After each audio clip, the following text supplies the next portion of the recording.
الصبح بدا من طلعته.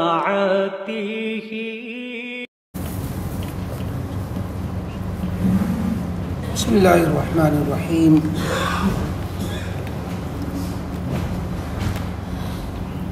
چوتھے پارے میں 8واں رکوع سورہ آل عمران کا 70واں رکوع چل رہا ہے. سورہ آل عمران کی 168 آیات ہو چکی ہیں. آیت نمبر 168 کے بعد ہے وَلَا تَحْسَبَنَّ الَّذِينَ قُتِلُوا فِي سَبِيلِ اللَّهِ أَمْوَاتًا. اعوذ باللہ من الشیطان الرجیم. بسم اللہ الرحمن الرحیم. وَلَا تَحْسَبَنَّ الَّذِينَ قُتِلُوا فِي سَبِيلِ اللَّهِ أَمْوَاتًا بَلْ أَحْيَاءٌ عِندَ رَبِّهِمْ يُرْزَقُونَ فَرِحِينَ بِمَا آتَاهُمُ اللَّهُ مِنْ فَضْلِهِ وَيَسْتَبْشِرُونَ بِالَّذِينَ لَمْ يَلْحَقُوا بِهِمْ مِنْ خَلْفِهِمْ أَلَّا خَوْفٌ عَلَيْهِمْ وَلَا هُمْ يَحْزَنُونَ يَسْتَبْشِرُونَ بِنِعْمَةٍ مِّنَ اللَّهِ وَفَضْلٍ وَأَنَّ اللَّهَ لَا يُضِيعُ أَجْرَ الْمُؤْمِنِينَ. صدق اللہ العظیم. اوپر کی آیات میں صحابہ کرام کے تعجب اور ان کے رنج میں مبتلا ہونے کا جواب دیا گیا تھا کہ غزوہ احد میں ہم لوگوں کو جب کہ ہم اہل حق پر ہیں، نبی کریم علیہ السلام ساتھ میں ہیں، اللہ کی مدد ہوتی ہے، تو یہ شکست کیوں ہو گئی فتح کے بعد، اور اس پر جو ان کو رنج تھا اس کا اوپر کی آیتوں میں جواب آیا. اور پھر ساتھ میں اس شکست کی حکمت اور مصلحت اللہ تعالیٰ کی طرف سے جو تھی کہ منافقین کی قلعی بھی کھولنا تھی اس غزوہ احد کے اندر. چنانچہ منافقین کا نفاق بھی کھلا اور سمجھ میں آ گیا کہ مخلصین مومنین کون ہیں اور نام کے دکھلاوے والے مومن منافقین کون ہیں. منافقوں کے منہ سے ایسی ایسی باتیں نکلیں جس سے ان کا کافر ہونا واضح ہو چکا تھا. وہ مسلمانوں سے تانا دیتے تھے کہ دیکھو ہماری بات نہیں مانی اور یہاں آ کر کے احد پہاڑ پہ آ کر کے جنگ کری جس کی وجہ سے یہ موتیں ہوئیں. اگر جو ہماری بات ہوتی تو جان بچ جاتی اور ان کو موت نہ آتی.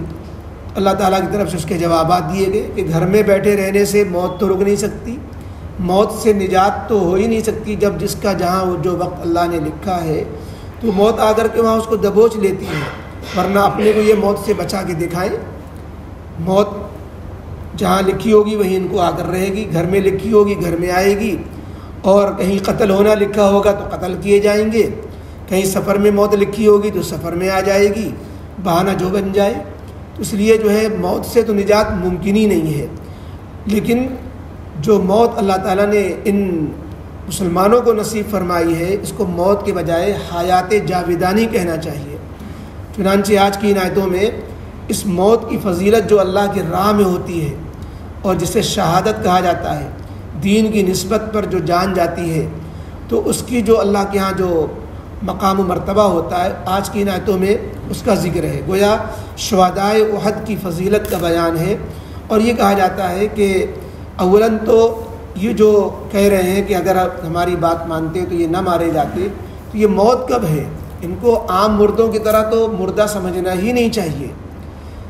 اللہ نے فرمایا کہ جو راہ خدا میں مارے گئے، دین کی خاطر جن کی جانیں گئیں اور جہاد میں جو شہید کر دیے گئے، انہیں تم مردہ مت سمجھو، ان کو عام مردوں کی طریقے سے مردہ کہو بھی مت، بلکہ وہ ایک ایسی ممتاز زندگی جو عام مردوں سے ممتاز ہے.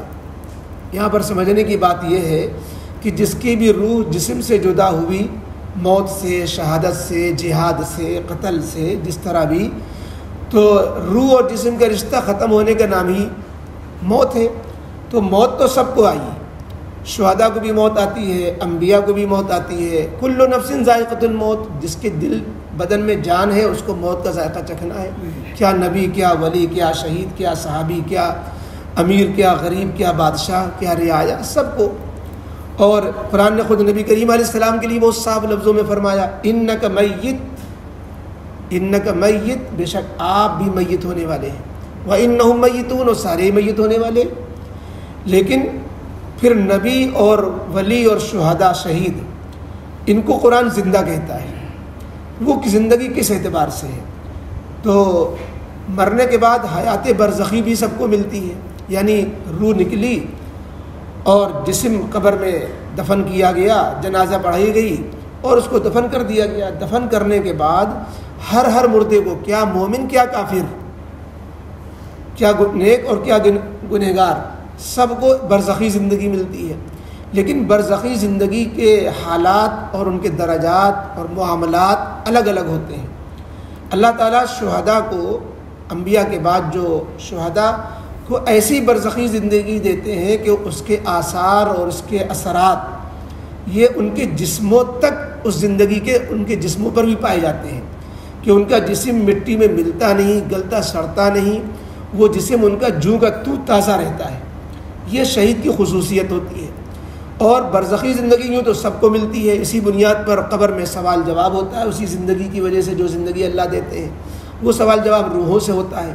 تو وہ زندگی تو سب کو ملتی ہے. اور لیکن یہ ہے کہ وہ زندگی جو ممتاز زندگی، جس پر جو ہے ہزار جان قربان، وہ زندگی اللہ انبیاء کے بعد شہداء کو دیتے ہیں. اور اولیاء کرام کو بھی وہ زندگیاں نصیب ہو جاتی ہیں، ان کو بھی شہادت کا درجہ مل جاتا ہے. اصل تو شہداء کا یہاں پر تذکرہ ہے کہ شہداء کو عام مردہ مت سمجھو، وہ خصوصی زندگی کے ساتھ جو ہے اپنے قبروں میں زندہ ہیں، اور اللہ رب العزت کی طرف سے انہیں خصوصی طور پر رزق دیا جاتا ہے. حصی رزق حدیث پاک میں آتا ہے کہ اللہ رب العزت نے جب احد میں جو مسلمان شہید ہوئے، صحابہ شہید کر دیے گئے، تو اللہ نے ان کو اپنے فضل سے ان کی روحوں کو سبز پرندوں کے جسموں میں داخل کر دیا، اور ان کو اجازت دے دی کہ تم جنت کے درختوں اور جنت کے پھلوں اور جنت کے نہروں میں جہاں چاہو اڑو پھرو، چلو پھرو چگو، اور آ کر کے پھر عرش کے نیچے قندیلوں میں، جیسے گھونسلہ ہوتا ہے ایسی قندیلیں، ان کی روشن قندیلوں میں آگے بسیرا کرو. چنانچہ جب شہداء احد کے ساتھ یہ خصوصی معاملہ اللہ تعالیٰ کی طرف سے کہ ان کی روحوں کو سبز پرندوں کے جسموں میں داخل کر کے جنت کے پھلوں پھولوں اور جو ہے نہروں میں گھومنے پھرنے کی آزادی عطا فرمائی، اور پھر انہوں نے جو جنت کے مزے چکھے، تو ان کے دلوں میں تمنا جاگی کہ اللہ تعالیٰ نے ہمیں تو اتنا نواز دیا، یہ مقام دیا، یہ مرتبہ دیا، یہ معاملات، یہ جو ہے اللہ جنت کی نعمتیں، جنت کی نہروں سے فیضیاب ہم ہو رہے ہیں.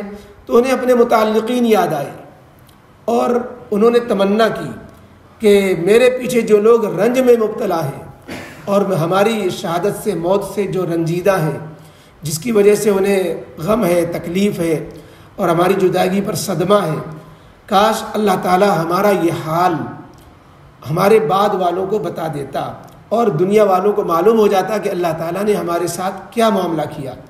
تو اللہ تعالیٰ کی طرف سے یہ آیت قرآن میں نازل ہو گئی، اور جس میں یہ بتا دیا گیا کہ وہ تو بہت خاص زندگی کے ساتھ، جو دنیا کی زندگی تو بڑی جھمیلوں والی ہوتی ہے، یہاں تو ہر نعمت کے اندر بھی کوئی نہ کوئی کانٹا شامل ہوتا ہے، ہر چیز کے اندر جو ہے یہاں پھول کے ساتھ کانٹا لگا ہوا ہے.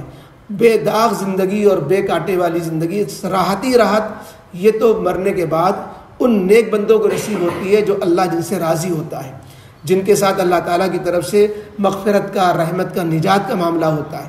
تو جب انہوں نے یہ نعمتیں دیکھی تو انہوں نے تمنا کی، تو اللہ تعالیٰ نے اپنے نبی کریم علیہ الصلاۃ والسلام پر یہ آیتیں نازل فرما کر جو ہے لوگوں کو سنائی. اس میں یہ بھی ہے کہ وہ اپنی زندگیوں سے خوش ہو کر کے اس وقت یہ بھی تمنا کریں گے کہ جیسے دنیا کے اندر آدمی کے اپنے گھر میں چراغ جل رہا ہو اور گھر روشن ہو، لیکن پاس پڑوس والے متعلقین، اعزاء اقربا، ان کے گھروں میں ہمارے چراغ کی کوئی کرن نہ پہنچ رہی ہو، تو ایک تکلیف رہتی، کسک رہتی ہے کہ ہم تو جو ہے خوب مزے میں ہیں لیکن ہمارے متعلقین تو جو ہے محروم ہیں. تو وہ یہ تمنا کریں گے کہ کاش جن کو ہم چھوڑ کر آئے ہیں اپنے پیچھے، وہ بھی اسی طریقے سے جہاد میں، دین کے کاموں میں مشغول رہیں، اور تاکہ انہیں بھی وہ نصیب ہو جو اللہ نے ہمیں نصیب فرمایا.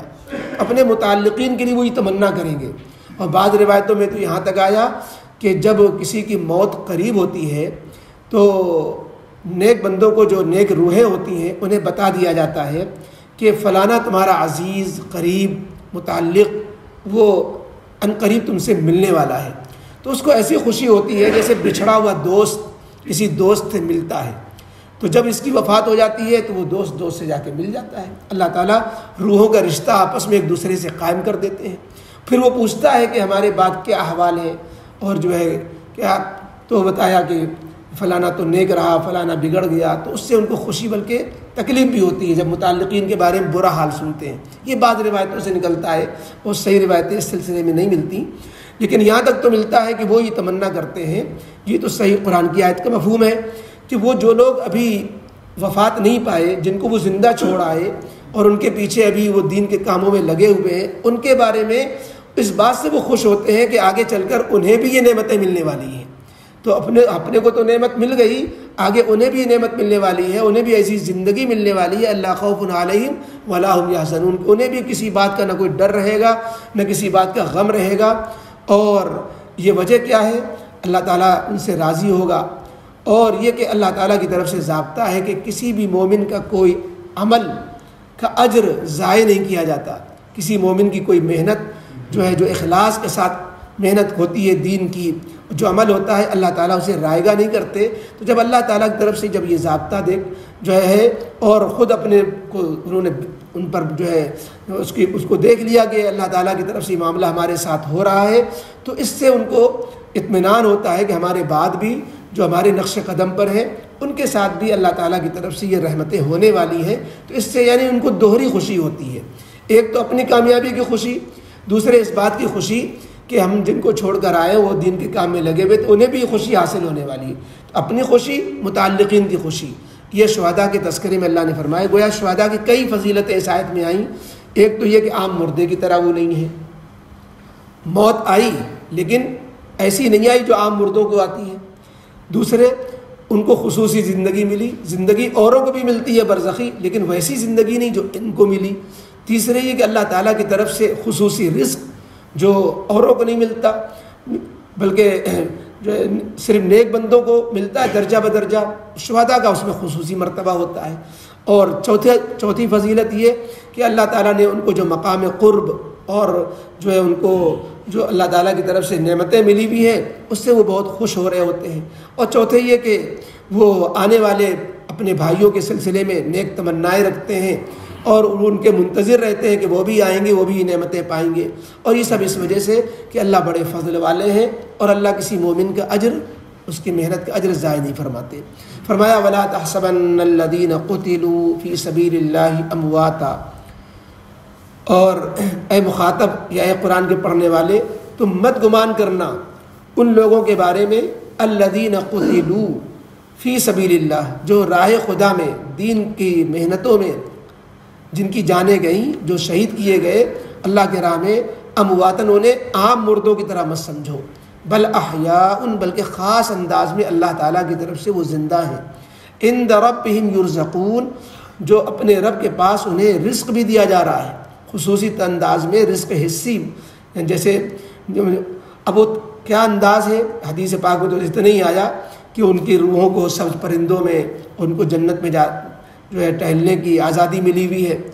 فرحین بما آتاہم اللہ من فضلہ، اللہ وہ لوگ خوش ہیں، یہ جو اللہ کے راستے مارے گئے بڑے خوش ہیں، بما آتاہم اللہ من فضلہ، اس وجہ سے کہ اللہ نے اپنے فضل سے انہیں جو نعمتیں عطا فرما رکھی ہیں، وَيَسْتَبْشِرُونَ بِالَّذِينَ، اور انہیں اس سے بھی خوشی ہوتی ہے کہ وہ لوگ الَّذِينَ لَمْ يَلْحَقُوا بِهِمْ مِنْ خَلْفِهِمْ، جو ابھی ان سے ملے نہیں، ابھی ان کو دنیا میں زندہ چھوڑ آئے، من خلفہم، ان کے پیچھے، اپنے پیچھے، اللہ خوفن، تو ان کے بارے میں انہیں یہ خوشی ہوتی ہے کہ آگے ان کے ساتھ بھی اللہ تعالیٰ کی طرف سے یہ نیک اچھا انجام آنے والا ہے، اللہ خوف علیہم، کہ ان کے ساتھ بھی معاملہ ہوگا کہ انہیں نہ کوئی خوف رہے گا، ولا هم یحزنون، نہ انہیں کوئی غم رہے گا۔ یستبشرون بنعمت من اللہ، اور یہ شہداء خوش ہیں اللہ کی طرف سے نعمت اور فضل حاصل ہونے کی وجہ سے، اور اس وجہ سے بھی خوش ہے کہ بعد والوں کو بھی اللہ دے گا، وَأَنَّ اللَّهَ لَا يُضِيعُ أَجْرَ الْمُؤْمِنِينَ، اور بے شک اللہ تعالیٰ مومنوں کے اجر کو ضائع نہیں کرتا۔ الحمدللہ رب العالمین والصلاة والسلام علی رسول محمد وآلہ وصحبہ اجمعین اللہم صلی علی محمد وعلی آل محمد کما صلیت علی ابراہیم وعلی آل ابراہیم انکا حمید مجید اللہم بارک علی محمد وعلی آل محمد کما بارکت علی ابراہیم وعلی آل ابراہیم انکا حمید مجید۔ یا اللہ یا رحمان یا رحیم ہم سب کے گناہوں کو معاف فرما۔ اے اللہ رب العالمین ہم سب کے گنہگاروں کی بھی مغفرت کے فیصلے فرما۔ ہم سب کے تمام صغائر کبائر ہر طرح کے چھوٹے بڑے دن کے رات کے اللہ سب گناہوں کو معاف فرما۔ اے اللہ ہم سب کو اپنے نیک بندوں میں شامل فرما۔ اے اللہ اپنے وقت پر ہم میں سے ہر ایک کو ایمان پر خاتمہ نصیب فرما۔ اے اللہ مرتے دم تک ہم سب کے ایمان کو سلامت فرما۔ اے اللہ اپنی رضا نصیب فرما، جنت کے فیصلے فرما۔ اے اللہ آخرت میں ہر اعتبار سے ہم سب کو کامیاب فرما۔ اے اللہ اپنے فضل و کرم سے جتنے بھی اے اللہ مومن مرد مومن عورتیں دنیا سے جا چکی ہیں اے اللہ سب کی مغفرت فرما، سب کے درجات بلند فرما، اور جو لوگ بیمار ہیں انہیں شفا نصیب فرما۔ اے اللہ جو بھی اے اللہ جوان بیٹے بیٹیوں میں سے اے اللہ بوڑھے اور والدین اعزاء اقربا جو بھی اے اللہ اسپتالوں میں ہیں گھروں میں ہیں بیمار ہیں اے اللہ تجھ سے صحت کی امید رکھتے ہیں، اللہ سب کو شفاء کاملہ عاجلہ مستمرہ نصیب فرما، سب کے دکھ کو تکلیف کو دور فرما، سب کی پریشانیوں کو ختم فرما۔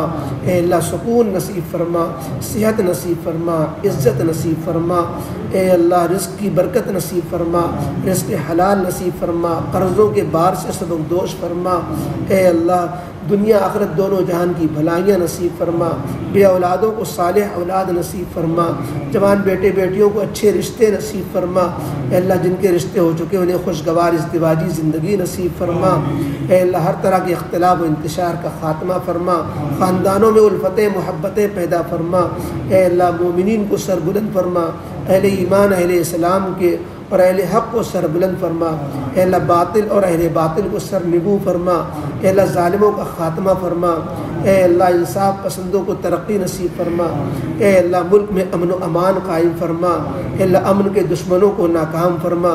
اے اللہ اپنے فضل کا معاملہ فرما، تمام مدارس مساجد معابد مراکز کی اے اللہ پورے جہان میں حفاظت فرما، خصوصاً ہمارے اس ملک میں جہاں جہاں اے اللہ مساجدوں پر خطرے ہیں اور یا اللہ جن مساجد پر یا اللہ غلط نگاہیں ہیں اے اللہ خصوصاً ان کی بھی حفاظت فرما، تمام مدارس مساجد کی حفاظت فرما، دینی شخصیات دینی تحریکات کی حفاظت فرما، ہمارے بزرگوں اور علماء کے عمروں میں برکتیں نصیب فرما، ہم سب کی جانوں مالوں دکانوں مکانوں میں برکتیں نصیب فرما۔